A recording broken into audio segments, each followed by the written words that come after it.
As the nuclear showdown with North Korea has eased, there is economic optimism growing in the North's most important ally, China, and especially along its border with North Korea. Investors have started speculating in the property market, and local businesses are hoping for a windfall. Special correspondent Katrina Yu reports from the Chinese port city of Dandong on the Yalu River, separating China and North Korea. North Korea. As seen from boats setting sail from China's border city of Dandong. This week, thousands have taken these half-hour tours, offering curious tourists a glimpse of life in one of the world's most secretive and closed countries. From all across China, visitors are flocking to this port city, to historic hotspots, like the remains of a bridge built during the Korean War, used by Chinese soldiers to join forces with their North Korean comrades to fight South Korea and the Americans. Last year was marked by weapons tests and fears of conflict. But here in Dandong today, they no longer view North Korea as a war zone, but as a travel opportunity. I'd like to see how different it is, what the people are like, and try the food, especially looking forward to the food. The relationship is progressing positively, I think. Very friendly. Friendship forever. It's a cue being taken from the very top. President Xi Jinping hosted North Korean leader Kim Jong-un for the third time in 3 months. Chinese state media are touting strengthening ties, Kim's new focus on the economy, and his willingness to learn from Beijing's brand of socialism with Chinese characteristics. China supports North Korea's economic development and improvement of people's livelihood, and we support North Korea in taking a road that suits the country's situation. And that road ahead is paved with gold, at least according to property investors. Dandong real estate prices have doubled in recent months. The main selling point? These are north-facing properties, North Korea-facing, that is, and a front-row seat to its possible economic opening. Providing entertainment and seafood, the real estate developers here are really trying to create some sort of Dandong Riviera. But the highlight is just over there, a view of North Korea. New developments are booming all over Dandong, one of the most popular, Singapore City. Named for the city-state where Trump and Kim held their summit. First built in 2008, it's proving a fortunate coincidence. Apartment sales quadrupled in the lead-up to the historic meeting. Buildings 4, 5, 6, 8, and 10 sold out. Sold mostly to wealthy speculators from China's south, betting on the north soon opening up.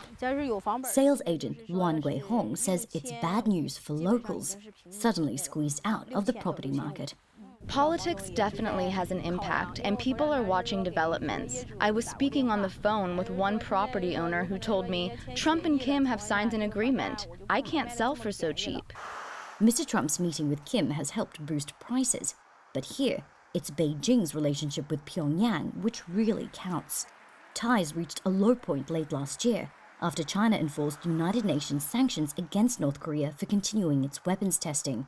Dandong's Friendship Bridge, the main thoroughfare for those trading in seafood, textiles, and other goods, is today mostly quiet.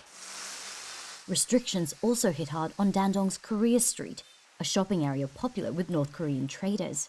But after months of slow sales, business has improved in recent weeks.